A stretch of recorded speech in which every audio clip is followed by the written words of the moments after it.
Hi everyone, for my diversity field experience, I got a closer look into the LGBT community. Before my experience, I had never really been educated in school about anything related to the LGBT community, gay rights, or gay marriage. It just wasn't something that was ever discussed in my classes or really at home. I had a few friends who identified as gay, but we never really discussed it or talked about it. It just was a topic that never came up between us. I had also never talked to anyone who was a part of the LGBT community about things related to the LGBT community specifically, because again, I just have never gotten the opportunity to. I also had no experience with someone who identified as transgender or was transitioning. I did a little research on the LGBT community before I went out to the events, and this is what I found. 6.7% of the U.S. adult population identifies as being a part of the LGBT community. However, this number does increase when you add the youth to it. 42% of those who are LGBT say they live in an unwelcoming environment, and this could be due to feeling unaccepted by their family or their friends. They just don't feel safe in school because of how they identify. And in fact, 6 out of 10 report feeling unsafe while at school, and bullying plays a huge role in that aspect, which we will touch on a little later. And in 2011, the policy Don't Ask, Don't Tell was lifted, which finally allowed men and women who identify as a gay or a lesbian to join the military. And the U.S. is actually currently working on policies which allow transgender individuals to join the military.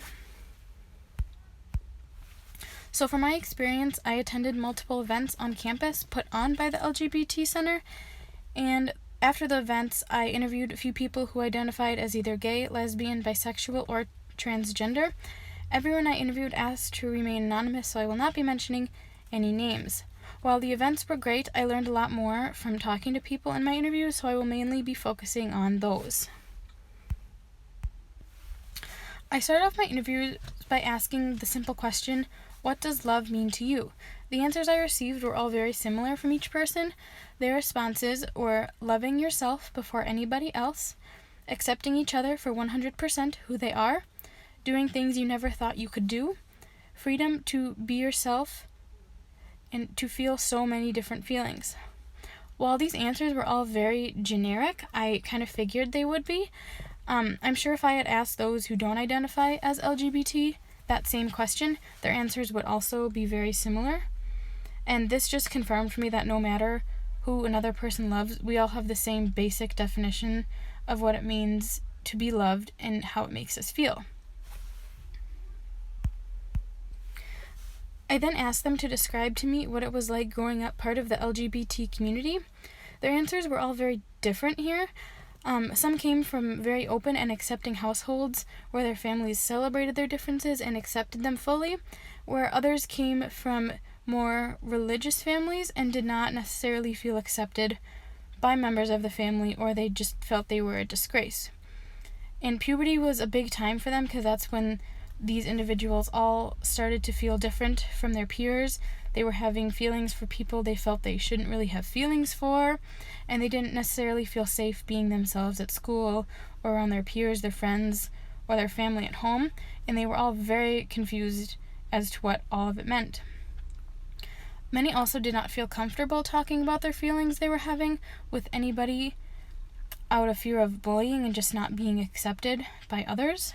And bullying was a huge issue for them in middle school and high school. After coming out, they were seen as different and treated differently by their peers, and many times they would be teased, untrue rumors would be spread about them, they were threatened, and they definitely felt like they were treated differently because of their sexual orientation at some point during school. And I found that depression and anxiety are very common for those who are a part of the LGBT community. They go hand in hand with the constant feelings of not being accepted and not being able to be themselves, and bullying seemed to have a huge impact on those who developed anxiety and or depression. I then asked, what do you wish others knew about the LGBT community? I got a variety of answers here, including some which had definitions, and the one that stuck out to me most was one that said, I wish others knew that they could not change me and make me normal. What is normal, and who decides who's normal and who isn't? Also, who decided being straight is normal? Imagine if we thought being gay is considered normal. Just because I am gay doesn't mean I need to be fixed. It actually shocked me that so often people in the LGBT community are not really treated as humans, or they are just seen as people who are seeking attention and just trying to fit in. Another also touched on the importance of accepting someone's gender and calling them appropriate pronouns. They said, I wish people knew and understood gender identity as the gender you feel on the inside, and dysphoria is feeling that your body and mind don't match. This is a real thing, and it happens to a lot of people. The use of proper pronouns is also essential to everyone in the LGBT community. If you don't know the pronoun they prefer, don't assume. Either ask or go with singular they if you want to play it safe. I can't stress this point enough to people. My next question dealt with advice for other LGBT members who have not come out yet, don't feel safe in their current situation, or just for someone who is struggling with bullying, anxiety, and depression. One said, while acceptance from others is important, accepting yourself is the first step. Accept yourself even if no one else does. If you don't accept yourself, no one else will. I think this quote is not only important for those in the LGBT community to hear, but really anyone struggling to find their identity and their true self, whether they are gay or straight.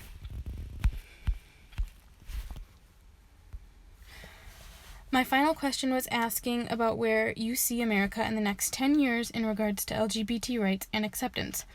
Again, pronoun use was discussed heavily again, as was a lot of talk about positive change.